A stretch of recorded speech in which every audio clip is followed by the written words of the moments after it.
everybody, and welcome back to another episode of the Disgustingly Resilient podcast and another tactical deep dive and masterful lessons on how to use the most out of our, most mindless but most loyal followers, our Poxwalkers, our swarming hordes of the mindless, not quite undead. They're not really zombies actually in lore. It's more like a body that's been horrifically mutated while the soul's trapped inside against their will. It's pretty horrific. It's probably worse than being a zombie, I won't lie. But yeah, we're going to go through how to get the most out of our Poxwalkers. Now, quick caveat before we start. This is not going to be like the Plague Marine video. The Plague Marine video, there's a lot to talk about with loadouts and character options. Not so much here. So we're going to be doing a lot more on TTS and showing you how to use them, like in terms of like movement and positioning, rather than talking about like potential loadouts, synergies, things like that. Because I mean, a Poxwalker is a Poxwalker. Your Poxwalker doesn't get to pick if it's going to use a blast cannon or a melter gun. It's a Poxwalker. So yeah. But if you do enjoy the content, please feel free to leave a like and a subscribe. And if you really enjoy the content, consider becoming a Plague Marine member. For the minimum of $2.99 a month, you get access to our Discord, you get access to our amazing community, you get access to our giveaways, all that good stuff. And once you are a Plague Marine member, even if you cancel your membership, you'll never be kicked from the Discord. So you're welcome to join the awesome community and stay for as long as you want, and support is completely optional. So let's get into it. So, what are the strengths of the humble Poxwalker? Well, starting up straight, you guys can all read a datasheet, but they are toughness 4, which for a chaff unit is much more than you'd normally expect. Normally, chaff units tend to be toughness 3. You're thinking like Zangors, Guardsmen, things like that. The toughness 4 generally helps against those sort of like anti-chaff weaponry that gets spammed everywhere. Think about mortar pits, SMS missiles, things like that. Just basically having an effective -1 to be wounded compared to the average chaff unit can help these guys in staying a bit more alive. Now, they don't come with a save. However, if you are in cover against an AP0 weapon, you will have a 6-up save. But the main thing is that's going to be followed up by a 5-up Feel No Pain. Now, the reason the Feel No Pain is obviously superior to a normal chaff unit, which normally has like a 5-up or a 6-up save, is Feel No Pain doesn't really care for your AP. It has no care. Like, if you shoot me with an AP4 weapon, like, I'm still getting a Feel No Pain. It doesn't matter. You can't take it away from me. Now, obviously, you do have to roll Feel No Pain rolls equal to the damage. So damage 2 is not exactly something you want to get shot by. But the kind of shots that want to shoot at chaff units like Poxwalkers tend to be damage 1. So having a 5-up Feel No Pain that can't be negated by ignore cover and can't be negated by AP is really good, and just again keeps this unit trucking along, where normally like a unit like Cultist or Zango or something like that might just fall over. Obviously Zango's a bad example, they have an invulnerable, but like Guardsmen, Cultists, etc. So that Feel No Pain can sometimes spike and sometimes really save your ass. When it is put on top of something like the -1 to hit contagion, again you've had this squad that is 60 points, which is very cheap for what they do as well, but just incredibly annoying to kill, especially against like skirmish units that don't have the most output. I've seen World Eater's Chaos Spawn bounce off these guys completely. You make them hit on 5s, then you have a 5-up Feel No Pain. Like, chances are they ain't killing a 10-man squad, so now you've got to do something else about it. So it really does help them in that sense of just being that much more annoying unit to deal with. And again, toughness 4 means to double you out, you have to get hit by stuff like Power Fists, etc., which again, it's pretty good because you're not going to get wounded on 2 by many of the things that want to kill Poxwalkers. Now, they also have very small bases. This is beneficial for numerous reasons. The first being that they are very small, which means they're easier to hide than trying to hide 10 Plague Marines behind a building. They are 25 milli bases, which is dinky tiny, so it's really easy for them to be able to hide behind buildings and basically take up small amounts of space when you need them to, which is very good. It also allows them to fight in 2 rows. Normally, you can be fought through a row is what I'm trying to say. Because their base is less than an inch, you can fight in 2 rows in the sense of, I can charge a unit. If they have a unit flat here, I have a unit of Poxwalkers like this, and we charge into each other. I can actually charge the back of my own Poxwalkers with something like Plague Marines or Death Shroud, and still be in engagement range of the opponent, because they are less than an inch in diameter. So you can get in, especially in the little gaps between the circles, you can get in there and swing at your opponent, which is really cool. Also, stops the whole 1 inch away from the wall bullshit, which is really funny. Now, the best bit about these guys is obviously the Infiltrators rule. Now, thing you do have to be aware of is if you attach a character to Poxwalkers, they lose the Infiltrate rule, because every model in the unit has to have the Infiltrator rule to use Infiltrate. And obviously Typhus doesn't have it, Blightbringers don't have it, and Malignant Playcasters don't have it. So you're only going to get this when you run your Poxwalkers on their own. That being said, it is an incredibly powerful ability to have. As we'll see later on the examples, you can use this to get to objectives early, you can use this to move block your opponent, be ready for secondaries, deny them where they want to infiltrate, deny them scouts. Lots of amazing tools that you can use with the infiltrate keyword, and for a slow army like Death Guard, being able to start 1 or 2 units up the field just gives you that ability to score those early secondaries that normally you might not be able to, or just bother your opponent in certain ways where normally most units taking a turn or two to reach that point where they can start interacting with the opponent. Now on top of that, these guys also kept OC. They are OC1, which is relevant. Not because it's great OC, obviously it's not. OC1 is just the most basic thing, but it does mean that they are capable of holding objectives and capable of doing actions, which means they're very good for scoring purposes, combined with the infiltrators we just mentioned then, makes them actually really good for scoring secondaries, and even for denying primary against, you know, lots of elite armies that just have like 5-man elite squads at OC1. Even though you only want OC1 yourself, you can easily chuck 10 bodies on an objective and deny that primary, which is really good. They're also super cheap. 60 points is fantastic. They are 130. You get an extra 10-point tax if you take them in a 20-man. Don't really know why they do that. I feel like it's not needed, but it is what it is. But yeah, for 60 points, this is the cheapest sort of like unit you can just put into your list outside of characters, which just can hold objectives. Even if it's just going to hold your home objective, like 60 points to hold home objective, nothing wrong with that. And it also means that they are very, very easy to just, you know, make a move that scores you a point, and even if they die, you're 60 points down, you don't really care.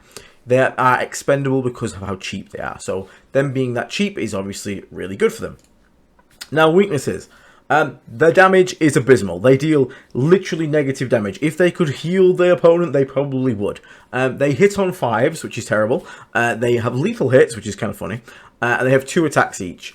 You are lucky if you kill something. The only thing these guys can actually do some damage to is their equivalents in the other armies. So you're talking again like something like Zangor, something like cultists, anything that's got like, you know, a terrible save, even guardsmen they can, you know, chomp a few out of.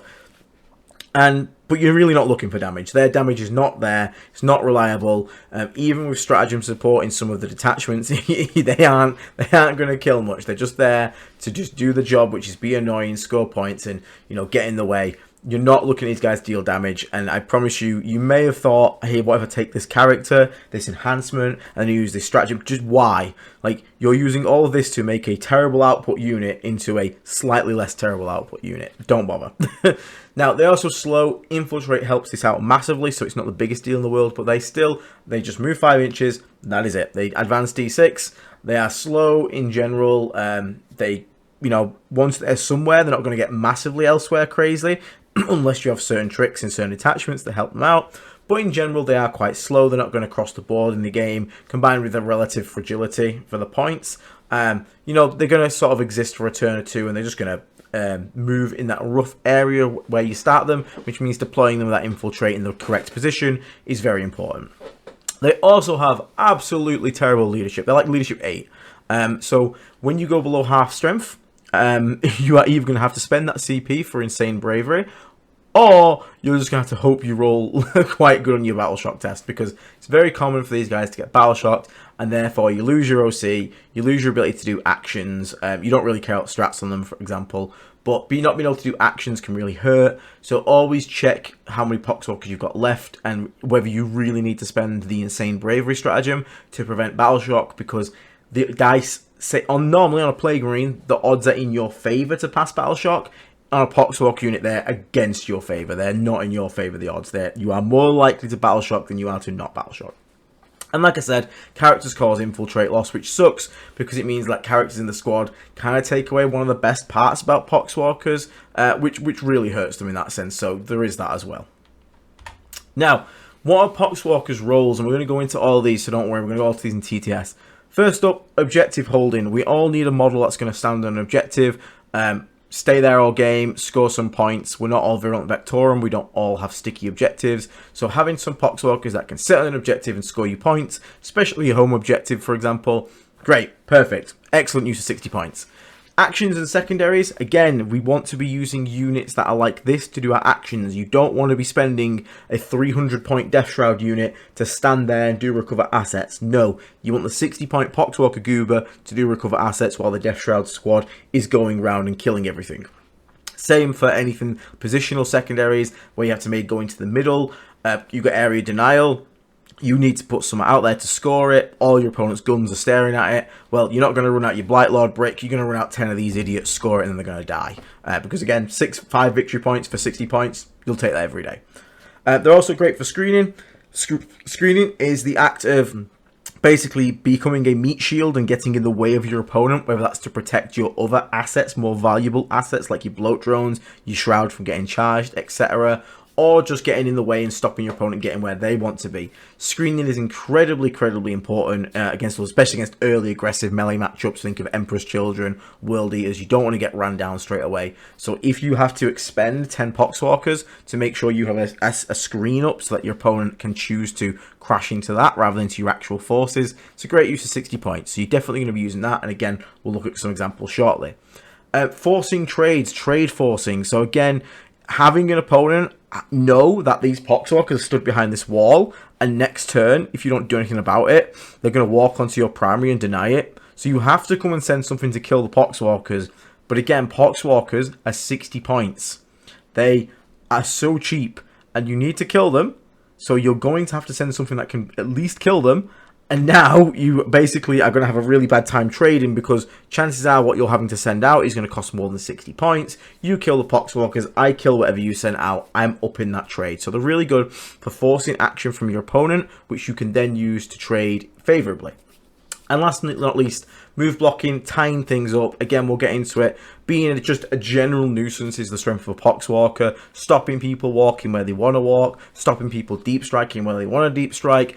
Oh, your tank got a little too close and I just made a long charge. Now I've wrapped your tank up so your tank can't move and get better angles. And if it wants to shoot, it's going to be -1. Can't shoot its blast weapon at the Poxwalkers because I'm in combat with you. You can see how all these annoying things basically come into play. And you can also tie stuff up with heroic interventions, for example, when an opponent's trying to get aggressive into you. And you can really neuter some of that incoming damage if you do that correctly. So they're very versatile. Tons of roles for Poxwalkers.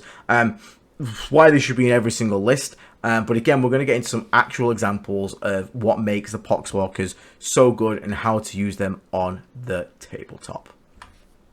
Now, before we do that, though, very quickly, just a quick note on some interesting detachments. Virulent Vectorium, sticky objectives is incredibly good. It means that if Poxwalkers start the game on an objective, at the end of your first command phase, they will instantly sticky that objective. So if you have 60 points of Poxwalkers and you string them out between 2 objectives and you bank on going first and you get it, boom, 2 objectives instantly stickied, just like that, for free. It's kind of crazy how good sticky is with stuff like Poxwalkers, because then the Poxwalkers can walk off it, start move blocking, start being a pain in the ass, blocking out deep strikes, and you still control that objective. Really frees them up to not being stuck to objectives so much. Champions of Contagion. If you've got a character in there, you can make this a toughness 6 squad of Poxwalkers, which is, with Typhus in there, 20 of these guys at toughness 6, it's actually no joke. They're -1 to be hitting melee as well. Like, I've had like a squad of 10 Emperor's Children Infractors charge, or whatever they are, Tormentors, the knifey boys, charge into them with a Lord with the -1 to hit up from Typhus, and then pop T6 to make them wound me on 5s. They fine. They lost like 9 guys, and then I was like, cool. I'll swing back, you know, kill 1 or 2. Typhus then kills a bunch of them as well, and then next turn he does some mortal wounds, grows some more Poxwalkers back. You'd be surprised that, again, the guns that want to shoot at Poxwalkers are all these strength 3, strength 4, high yield amount of shots, but not very powerful. Suddenly you make them toughness 6, and all those like high rate of fire, low strength weapons become way worse. Like strength 3 weapons now wound you on 6s, which is bonkers. Strength 4 wounds you on 5s. For 1 command point, it can be really good. Deathlord's Chosen. I know this one. Been playing it this weekend. Deathlord's Chosen is stupid with this. It has a really funny interaction where if you put Typhus in the squad of Poxwalkers, they get the Terminator keyword, which means you can use all the stratagems on them. The funniest one being the stank shock, which is called like sickening impact. It's one command point. After you make a charge, you roll dice for every Poxwalker that's in engagement range. And because Poxwalkers have such small bases, 2 rows actually count as an engagement range because it's less than an inch, so that counts as engagement. And you roll dice equal to that. So with Typhus and 20 Pox, you charge a knight, that's 21 dice. And every 2 up is a mortal wound, maximum of 6. And you basically just go, cool, I made a charge with this Poxwalker Typhus brick, take 6 mortal wounds to everything. It's really funny, it's really stupid, but it makes me smile every time I do it because no one expects to get shoulder barged by a Poxwalker and lose like 2 Custodies or 2 Sangard just from the impact. Really, really funny. And then Shamble Rot, duh, I don't need to explain why. It's a detachment entirely about Poxwalkers. We'll have it's got its own detachment breakdown. We'll go into that in its own video because again it's too much to condense here. This is supposed to be about overall Poxwalker use in any detachment. But yeah, obviously Shambot has a lot of support for Poxwalkers, ways to deep strike them, ways to speed them up, all sorts of good stuff. So in Shamble Rot they obviously get a lot better than they would in the other detachments. But these are just some interesting ones for the other detachments. There's probably more. These are just ones that come to my mind straight away and have the best impact on them. And they're really fun to play around with. So again, detachments do change how units play and you need to sort of wage that in. But I think for now, what we're going to do is we're going to take a look at some of the tabletop simulator tactics on how to get the most out of our Poxwalkers. And yeah, we'll go from there. See you in a second. Hey guys, and welcome to the TTS part of this guide where we're going to be looking firstly at deployment for Poxwalkers. So in this scenario here, we're going to play in Search Destroy. So this is the corners deployment. So green quarter is my quarter, red quarter is my opponent's quarter. Now, we're going to firstly assume, this is not obviously going to be a realistic scenario, but a lot of people bring infiltrators, but we're going to assume we've got first drop and we're going to have no opponent infiltrators. Now, very quickly thing to do is, if you are well, actually, we'll discuss it now. If you are against an opponent that has infiltrators, so let's say we're against some Tau here, like, I don't know, they say these are Recruit here, they'll do. They say these are some Recruit that have infiltrate. When you go to drop your first unit, if you get first drop, or the choice to pick, and you have infiltrators and your opponent has infiltrators, you kind of want to always put the first infiltrator down because you can't infiltrate a unit within 9 inches of another infiltrated unit. So what this means is, if you take first drop, sometimes it's very important to use your deployment with this unit to stop your opponent getting where they want to go. So if we look here on this map right now, we both have an infiltrating unit. Now I know that in this terrain setup, this objective here is considered what I would call my natural. This is because I have somewhere I can hold it from behind this wall and not get shot, whereas this side is obviously not true. I'd have to stand on here and get shot, which is not good. So I know in my head, one thing for my naturally my opponent's going to want to do is he's going to want to put these crew in here like this, and then in his turn he's going to go onto there with an advance, and it's going to deny me primary for a turn. Now I want to stop this happening. Now there's a couple of ways we can go about this, and it's going to cost us a 60-point unit, but it's fine. Now you could obviously just deploy like here, 9 inches away from your opponent's deployment zone, and just be like, cool, yeah, you can't infiltrate anywhere within 9 of all this. They're not obviously going to deploy straight in the open because then they can get shot, for example, and it denies them getting to this corner first turn. So that means these crew now have to deploy back here on the line, which means even with a 12 in the advance, they can't possibly get to it. So you're not going to get denied if you go first and get to this primary here. Now, that is one way of doing it. Better way of potentially doing it is, if you're going to throw away a unit like this, use it to get the most out of it. Now, there's a technique called dog boning, which people might not know. Basically, what it is you are going to maximize the coherency between a unit. So we're going to put everyone within 2 of each other, and we're going to make a dog bone formation. So you see everyone's sort of staying 2 inches. Now, obviously, you can make this a lot better than I can. I'm on TTS, so I'm just trying not to take a year. So if we maximize everyone here to be like 2, like I was 2.1, but just you get the rough idea, just bear with me. This guy's 1.9, that's fine. Now, bear in mind, with a squad this size, we have to make sure we are within coherency of 2 models at a time. And that is why the dog bone is important. So if you look at this end model here, he is within 2 inches of 2 models. And then everyone from there on is within 2 inches of 2 models. And then we have the same on the other end. So what we've actually done, we've took a 10-man unit, and look how much space. Look how much space we can now take up with this unit. And they can't deploy with 9 of any of this. So what we've actually done here is if we just push like this a bit more, obviously you've got to be 9 inches away from your opponent's deployment, so you can, jigger it more around this way like that.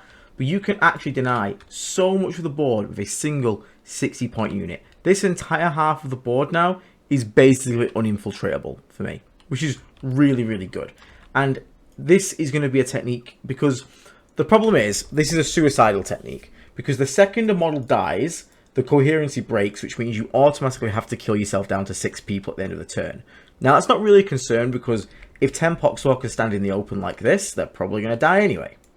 So it's not the biggest problem in the world. I'm just going to get rid of these real quickly so you can just go see a bit there.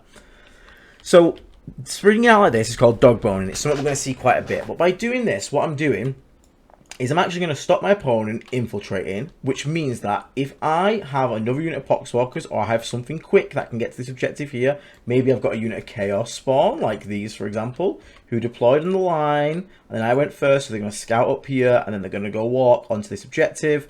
Now I know that unit there is not going to get hurt. And what I can also do is if I get first turn, and I'm with these Poxwalkers here, they can then move 5 forward, for example, just like that or something, and then advance even further and make this big, massive wall of move blocking, which is going to keep my primary nice and safe. And that was all set up from deployment. Now, at the same time, we can also think, okay, well, what if we actually want to attack our opponent's primary? Well, let me just grab all these guys in 2 rows. We can do the same thing the recruits were looking to do. So we can try and deploy in here, because then we know we only have to get, so it's a 6 inches, so it's about 7 inches to make it to there. So on a 3-inch advance, these Poxwalkers can easily get multiple guys into here, because you only need 2 to make it, because you move 5. But you want to get obviously more models on as possible. So again, if we're thinking in our primary game, we want to have a way to disrupt our opponent's primary, we can deploy down here infiltrators. Maybe they haven't brought infiltrators, so we don't have to worry about protecting this one up here. We can instead focus on going for our opponents. Now, not only this, when you're thinking about deploying your Poxwalkers, think about the secondaries you could get first turn. Think about it. Engage in all fronts. Well, in this scenario and this scenario up here, we've both got another quarter. Because we haven't started our natural quarter. So these guys first turn, walk out to here, do some denying, do something. They're there. They can even just shuffle up like that, to be honest. As long as everyone is past this halfway point, then you'll score engage for that quarter. So you can just, shuffle up, make another row there of guys, just like that or something. Again, it's all TTS, so it's a bit rough. And score engage. Now, we've also got to think we've got stuff like area denial and locus. So quite common, you'll see someone deploy a unit of Poxwalkers hidden close to the center of the board. This because it means if you get area denial, you can hop out a single guy to here. And now, boom, you've scored area denial. And if you've got recover, not recover asset, recover assets as well, but also deploy locus, you can safely do it from behind this wall, because you're 6 inches away. So if I was to deploy 3 units of Poxwalkers right now, I would naturally be looking at protecting this against infiltrators, for example. I would be trying to get something in the middle so I can score easy secondaries, and then something trying to harass my opponents. Now, sometimes we also need something to sit on home. If you have brought a tallyman, and your opponent doesn't have tons of reserves, your tallyman can hold home solo. But please don't over-rely on the tallyman. He's a single base, and sometimes it can be hard for him to screen out everything. If you're going to put Poxwalkers on your home objective as well, one thing I always see people doing deployment is they'll put them like this, like that, and they'll never touch them for the rest of the game. Once again, just think, as the game progresses, move these guys out, take as much room as possible to stop your opponent getting those deep strikes in on your home line. And another thing you can do is, as the battle's going on, you can even adopt that dog bone formation we had before all across your deployment zone like this. Because the thing is, when the fighting's happening all up here with important units like Death Shroud, Plague Marines, etc., the last thing on your opponent's mind is to shoot the dog-boned unit that's strung out here. It's just not really going to happen. So you're relatively safe to dog bone. Obviously, don't expose it like here stupidly and get shot for free. But like from like here upwards, you're totally fine to do. So when you'd be deploying with Poxwalkers, that's some tricks we can already do. So we can either get a way to deny our opponent infiltrators. We can deny a massive amounts of space in the middle here. What we can also do is if you're playing Virulent Vectorum, as we said before, if you were doing that dog bone formation again, I'm just going to do a real quick rough one, like this or something, and you actually can string to 2 objectives like this. If you get first turn, you will sticky both these objectives, which then means as long as you like roll in advance, for example, you can then go ahead, move block your opponent from possibly getting onto those objectives, and then bada bing, bada boom, you're going to guarantee score yourself some primary because your opponent can't move through these unless they've got fly, etc., stuff like that.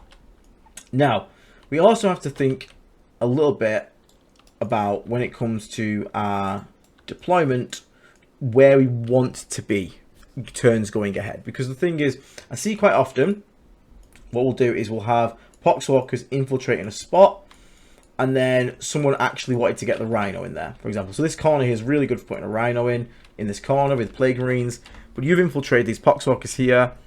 Now what?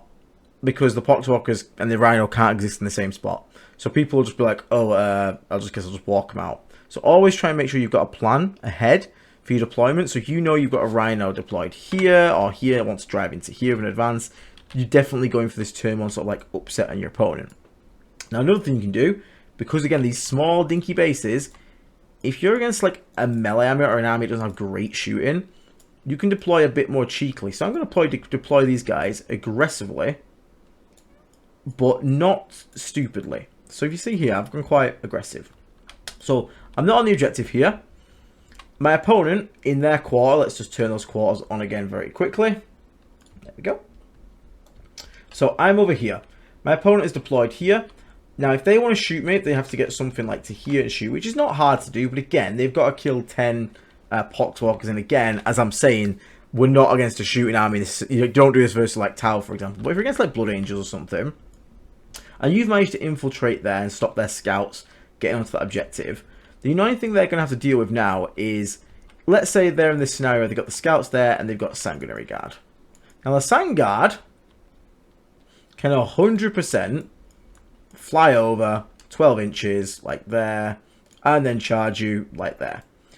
Now, the thing is, you're okay with that because if that's the only way they can deal with these guys, because if they don't do that, and they just walk they move and advance these scouts onto the objective like this, then your next turn you're obviously just gonna do this, bop, and deny the primary. You can even charge if you want to. You don't gotta. But if they're gonna come for your Sanguinary Guard with the Sanguinary Guard, they're gonna have to charge into you. They obviously kill you, and then they can consolidate a little bit back onto the objective, but only to like here, for example. And then, as long as you've set up something here, like, again, that Rhino can then drive to here and shoot the ever-loving shit out of here. And that way, what you've done is you've set your opponent up in deployment for a no-win scenario. Either they don't engage with this unit, in which case you walk on, deny primary for return, or they do engage with this unit, but to reach it, they have to spend something like this, or 8-bound, or something like Spawn, and it can really put them in a really, really tough scenario. I've had situations where I've had Poxwalkers off an objective like this, and then also had, like, you know, World Eater's Chaos Spawn come in. The Chaos Spawn don't even kill the Poxwalkers because I took mine on to hit contagion. The Poxwalkers then step back, we shoot, we kill the spawn. The Poxwalkers then ready to do the same thing next turn again, and it's up to my opponent to like come and deal with them with a proper unit, and sometimes you get 2 trades out of it. Now, other things to think about when you deploy. If you are doing dog bone formation and you are not playing Virulent Vectorum, do not deploy on an objective. There is no reason ever to deploy on top of an objective, because your opponent can draw overwhelming force for killing a unit on an objective, and you, if you go second, gain nothing for being on the objective. And if you go first and you're not Virulent Vectorum, you again gain nothing. You have no sticky, so you don't need to be on it. You can't score primary turn 1. So if you're not Virulent Vectorum, deploy like this. I am off the primary. Never deploy on the primary, because your opponent could always, again, if these Poxwalkers down here and I had a guy on the primary and the Sanguinary get overwhelming force. Now, yeah, it's still a bad trade, but at least they're going to get, you know, like 3 victory points for it, whereas before they got literally jack shit. So never deploy on an objective. Home, even, for example. Your opponent's got indirect, just start off it. Just start off it, and then first turn, just walk on. The only time you ever want to start on the objective is if you're playing Virulent Vectorum and you really want to get first turn. Because if I'm playing VV here, and like I said, I get first turn now, and that's the only change I've made, they both get stickied. And then I can move forward and do things like that, stop my opponent. The Poxwalkers are almost your first line of contact, but I don't want you to always think as well, Poxwalkers should always be sent out to the deaths. Sometimes it's all about planning ahead.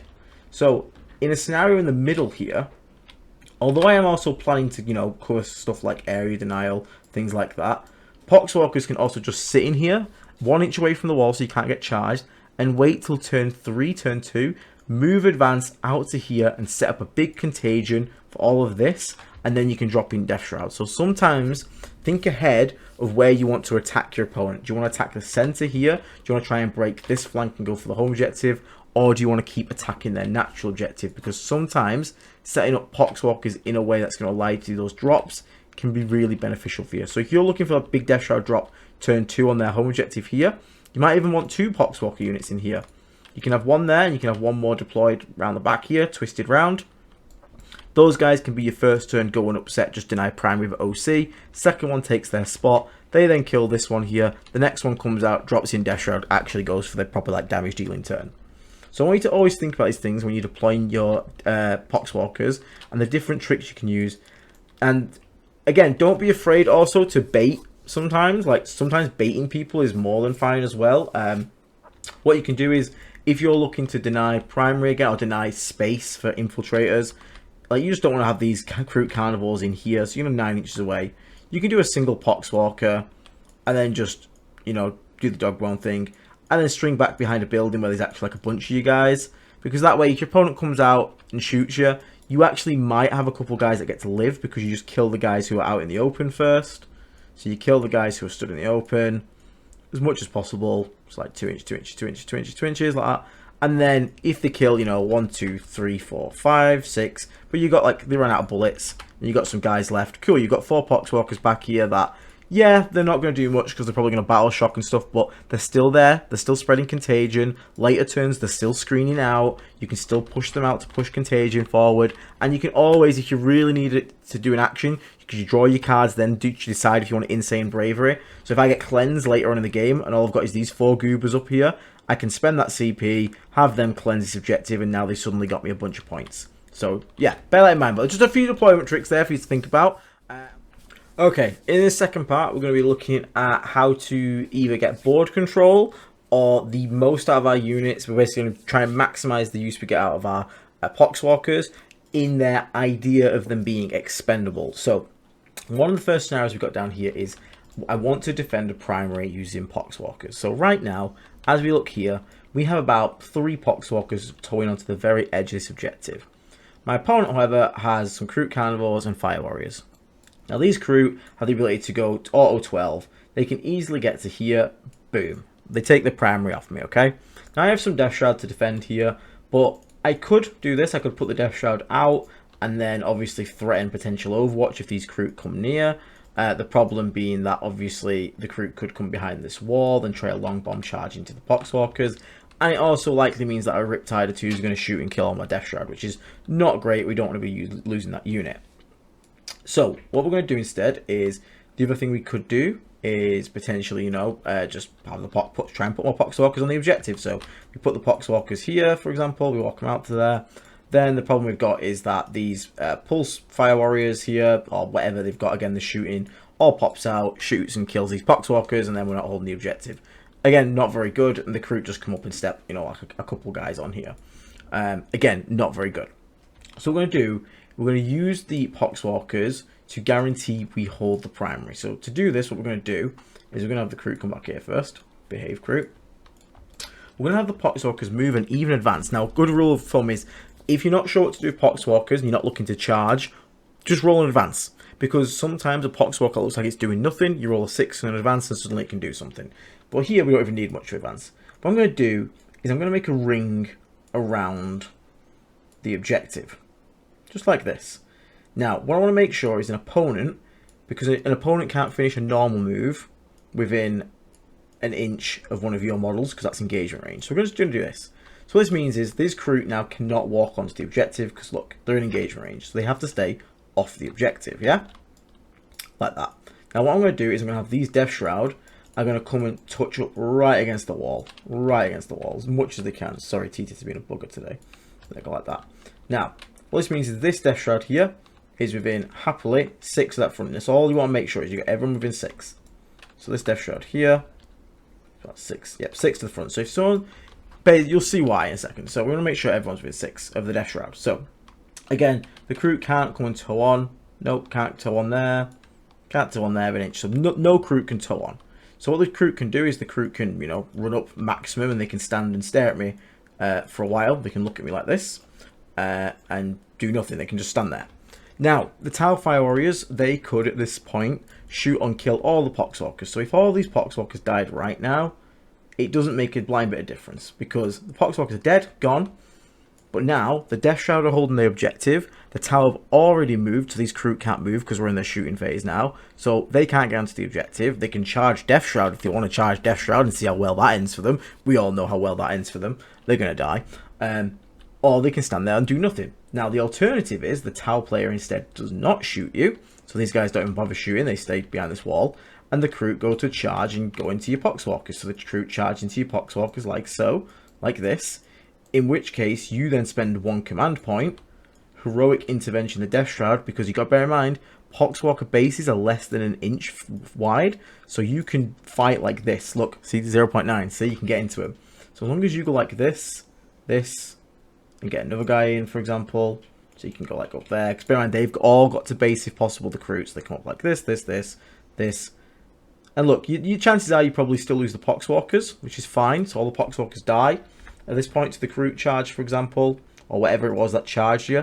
But now your Death Shroud swing back. Absolutely obliterate the crew that were here. And then at the end of your opponent's turn, you're now stood here holding the primary. You then come into your turn, you hold the primary, and then you've even got a bit of free movement, so then you can, you know, move 5 forward, go and charge this, kill all that stuff. So what we used is we used our Poxwalkers to create a ring of literal flesh, which basically meant that we couldn't be shot off the objective because our Death Shroud would hold it from behind the wall. I'm just undoing it very quickly. We can't be charged because our Death Shroud will then heroic into the crew carnivores and basically kill them. And it basically puts our opponent in a no-win scenario. The only weakness being if they have a move, shoot, move, because then they could move out, shoot the Poxwalkers off, then move on after that. That's the only weakness to that, but it's a great way to defend some primary here. Now, other scenarios we've got, we're going to look over here. So let's say we've got this squad of damaged Poxwalkers. Maybe they've been indirected, maybe they've been shot. There's 5 guys left. Now, it's my turn. Now, in this scenario right here, this is what we call a doomed unit. Next turn, these fire warriors or whatever they are, they're going to walk up, they're going to shoot them. They're dead. So we're going to try and get some value out of them before they die. So we're going to roll in advance. Let's say we got like a 4 or something, for example. We're going to move as much as possible. And because we've got a small squad size, we're going to take up as much space as possible. So I'm just going to go like here, for example. So yep, it's a 9 move from there. I'm just going to make sure we're 2 inches of each other. And we're just going to make a massive barrier as much as we can to stop these fire warriors from moving as much as possible. So now, what we've done is we've expended the 30 points of Poxwalkers that remained here, and now our opponent, who was hoping to get onto this next turn with advance, for example, and again, if you've got something holding it behind here, like a Chaos Spawn or something, brilliant for you, but now our opponent has to go all the way around, because they can't pass through the middle, because it puts them within an inch, they can't move within an inch. So this has now gone from from the closest guy was like a 10 inch, so he needs to get a 4 in advance. Now they've got to go around, so he's going to have to go like 5 to there, an inch 2 across, 7 inches, and then from there it's going to be like another like 8. It's impossible to get to. So what we've done here is we took a unit that was doomed, and again, maybe they had an action, so you could have done an action instead or something like that. But if you've not got anything you can do, there's nowhere they can go and hide. They can try and run in there, but again, they're still going to get shot from something coming down here. Just trying to get maximum value as you can out of the Poxwalkers before they die. You might get Overwatch, but again, if someone wants to Overwatch 5 Poxwalkers, that's still value because you've took a valuable CP off them. Obviously, if they Overwatch for free, not as good. But again, just getting those interactions out of your opponent, getting some value out of your Poxwalkers. And again, if you're Virulent Vectorum and this was stickied, this might end up actually getting you 5 more primary for a turn because you stopped your opponent being able to get to it. Obviously, just be aware of stuff like fly keywords, for example. Now, another example over here is expending resources to fight for space. So let's say again we've got some Poxwalkers here, and I don't know, for some reason we've got like, you know, bajillion bloody Tau Fire Warriors. They're all coming to kill you. It's horrific, you know, they're all like, oh, how many there are. There's so many of them. So these guys are all coming to kill you. So what you can do here is, again, this unit is kind of doomed because next turn they're going to walk here and absolutely shoot you. So what I'm going to do is I'm going to expend them in order to fight for space. So I'm on turn 1, for example. These have infiltrated. I'm going to move and advance these guys. Sorry for the pooch guy for 1 second. Okay, so sorry about that. So yeah, as we were saying, we've expended we're going to expend these resources, again, expendable resources, to set up our next turn. We're going to be fighting for board space this time. This angle right here sees into my entire opponent's deployment zone. So I'm going to have these Poxwalkers move and advance as much as they can. And I'm going to move block as much as I can. Again, we'll adopt the dog bone formation because I'm expecting this unit to die. So I'm going to take up as much space as absolute possible. Not only does this achieves 2 things here. Not only am I potentially defending the primary on this side. Oh, I'm just going to back in. Not only potentially protecting this by move blocking my opponent get into it. So again, if I had Death Shroud here holding. What I'm actually doing is that now, because I have defended this space, because these guys are screening out 9, these guys are screening out 9, they can't physically walk past me because I'm in the face, I'm blocking them, being a pain in the ass, tanks can't get through me. In my turn, I've protected this space. Which means in my turn, if I've got something like Predators and Reserves, I can go 1 Predator, 2 Predator, and now I have all of this initial firing, all is going to get done because I expended this resource here to buy me the space. Because if this wasn't here, and a single one of these Tau Fire Warrior squads move in advance, maybe they went like the Auto 12 because they got the strat or something, like, look, now suddenly I'm down to like just maybe just the 1 tank. Yeah, just get the 1 tank, because again, maybe I get the angle on that one, but again, the angle's a lot worse than being here. And again, if that was any fast unit like that, maybe that was, you know what, like a bit of a jump pack unit, they could have come closer, even more like that. Now, what if, though, you are against something like a jump pack unit, or even worse, for example, something like a goddamn knight. So this knight here can walk over infantry. Not good. And once again, I am just wanting to buy space for either reserves to come in. Maybe I want to bring in some Death Shroud. Maybe I've got 6 Death Shroud in reserves that can kill this knight, but I need to, you know, make sure I can get onto it. I'm again going to expend the resources. So let's say that knight is there. So this knight is moved up here somewhere. He's looking to come and stop me next turn. Now I can't do what I just did there against the knight. If I do this, the knight uses its super heavy walker rule and goes whoop right over me. But what I can do, instead, I'm going to use that dog bone formation again.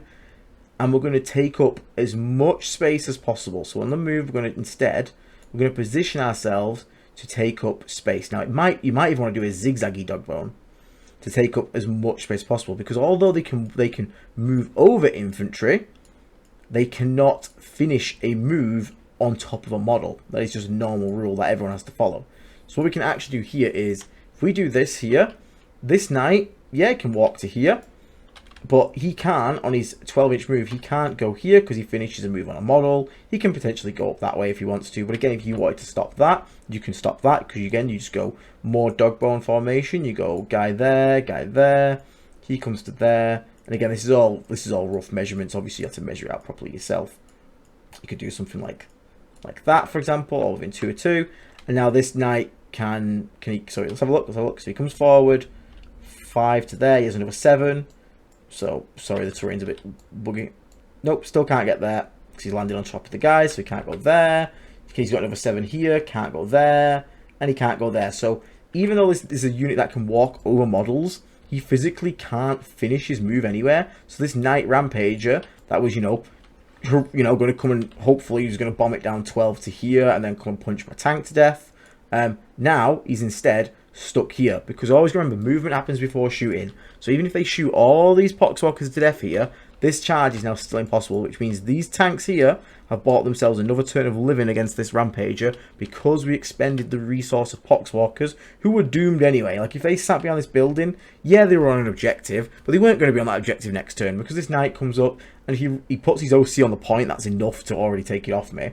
He could shoot me, other things could shoot me. There was a doomed unit. So I instead looked at the situation and said, okay, There's a big fucking rampager right there. This unit's fucked anyway. So what can I use this unit for to get value out of it? And in this scenario, I've stopped it moving up this way and down this way. I've also protected my tanks at the same time. So I'm going to get another round of shooting onto it. And again, if these guys were here or spawn or something, I've potentially also protected my objective. Because one thing you can also do then, if your opponent then goes, okay, what I'll do is I'll charge them, kill them, and get onto the point. If they start shooting you, for example, to try and whittle you down, because again, if he charges here, even if he kills them, a 4-inch consolidation is not going to get him to the point to take it off you. So if he starts shooting you, again, pull from the back, pull from the back, pull from the back. Don't give him any extra movement. There's only those left right now. He's got a charge there. Like, boom. He's still stuck there at this point. Can't get over. Like, it's all about just taking up space. And how you do that with your Poxwalkers by taking up the maximum coherency. So here, we're taking up physical board space, so models that can move over. Because the same happens for fly. Fly models can't end within an inch of you. So as long as you space it out nicely, and imagine if you've got a 20-man squad, you can take up all this square right here and just be an absolute pain in the ass. But for non-flying and non-super heavy units like that, it's an even bigger issue because they can't walk through. So now this unit's going to go all the way up here, all the way around, all the way down. It's just not realistically feasible for them. So you've moved blocked here to score primary. You've moved blocked to stop this guy being aggressive and getting into you. The example before, we used the movement to block and buy space for our reserves to come in with these guys here. And then before that, we used the very first example, which was using the movement and their ability to block out space to protect primary. So there's a couple ways that you can use movement, blocking, and board control to buy space for yourself, to prevent your opponent getting where they want to do, and do things like defend primary. So a couple more tricks for you guys to pick up on. Okay, so in this last example, we're going to be looking at the ability to just tag things and the ability that gives you late in the game to stop things happening. So in this scenario here, we got two Hellbrute Forge Fiends. I've removed a lot of the terrain just to make it a bit easy to see. So we got two Forge Fiend Hellbrutes. Now this one's been peeking an angle, been shooting down air, blah blah. This one was here. I have 6-inch deep strikes, and I'm going to come and I've charged this bugger here. Now, let's say this is my plan in the movement phase. So I'm going to come and charge this bugger. My opponent's obvious next move is to have this guy come round or just poke that way and shoot my Death Shroud because he's going to react to it. I have these Poxwalkers objective here. So I could just sit here, hide, and just hold the objective. But instead what I'm going to do is I'm going to use the fact that they can tag and annoy things to basically just help me get a bit of advantage. So I'm going to come in here. Now obviously you got to be careful of Overwatch, just be aware of that. There's a thing you got to be aware of. We don't need many Poxwalkers to survive. We can also try and get an angle in here where we can't get shot by the Forge Fiend. Maybe, you know, a bit here, like that. So you can maybe dodge Overwatch or just do it from behind the wall. But again, if it's going to make a massive difference, like I'm going to risk a single Poxwalker, in my opinion, will probably live this, even if I lose a lot of them. So what I'm going to do is I'm going to move out like this, and instead of just letting the Death Shroud go into that Forge Fiend down there, I'm going to have these Poxwalkers come up here and charge this Forge Fiend. Now, bear in mind, you've only got to make engagement if you can, so let's go 2 dice very quickly. Sorry, Fire Warriors, get out of the way. So let's roll these 2 dice. Fire Warriors, very professional of me, apologies, a bit of a mess. So it goes in there, so we get 6. So, excellent. So we'll go him, he's got a base to base, he's got a base to base. And again, because we don't really care about damage, nothing else matters at this point. So what we're going to do is we're just going to have them come back this way and then sit on the objective like this. So we're still holding the objective. Now, what this does is it means that when these guys go in to charge this thing here, and they no doubt kill it, so that thing goes pop, this Forge Fiend now is not going to be able to shoot them because it can't fall back and shoot. And also, because we've pinned it there and its angle, which is, you know, the angle was down here, and as obviously you can see, like back here, but our Death Shroud are going to be safe from shooting in this scenario. So we can use our Poxwalkers to tag things. So always think ahead of what your opponent wants to do and try and pin and tag things like that. And even in worst case scenario, if that guy could still shoot the Forge Fiend, you potentially, you know, by having these guys here, you now get -1 to hit rolls, for example. I know it's a bad example of a World Eater's Forge Fiend because you're probably better just keeping out of combat so it has the rerolls against the Poxwalkers. But point remains, being able to tag stuff, stop stuff getting into angles, or even if you can't, even if that was a long charge, maybe that was like instead looking like a 5-inch charge, if you instead just, you know, managed to advance instead and just stopped it getting an angle so it couldn't move, because again, it can't move in an inch, so now it can't stick its head around this corner. Obviously in this scenario it could just move backwards, where this way I went for the charge tag, but just be aware you're looking for things like that when you're trying to get your Poxwalkers to do things that are helpful. Now, one last good scenario here is quite a unique thing that Poxwalkers can do is Poxwalkers and their tiny stupid bases being less than an inch means you can do some absolute nonsense with it. So what you can do is, in this scenario, we have a Vindicator. We have Blade Guard Veterans, the stupid fight first squad that everyone hates. I am going to take 10 Poxwalkers or so, whatever it is. These guys are going to charge both of these, because normally I can't charge them with the Death Shroud, because that would end up in my death. The problem being that if the Death Shroud charges the Vindicator, not only are they going to have to base to base it if possible, it means that a lot of the guys could get stuck trying to fight a Vindicator because it's quite a big model. It's just not going to be great. Poxwalkers solve this. Poxwalkers are going to declare a charge at both. So they go bop, they go like here. I'm going to make sure these guys are approaching from the right angle. So it's come straight from beyond the Poxwalkers. So Poxwalkers charge both. They go bop, bop. They take up all this little space here. So again, just make sure that no Death Shroud base can get in the gaps. Again, there. Again, you can come like around here or something, for example. So everyone else has taken up space. And we've tagged, we want to base to base the Blade Guard. Now the Blade Guard are going to fight first. These Poxwalkers are 100% doomed. What we can now do though is, because the Poxwalker's base is less than an inch, these Death Shroud and co can just declare a charge against the Vindicator.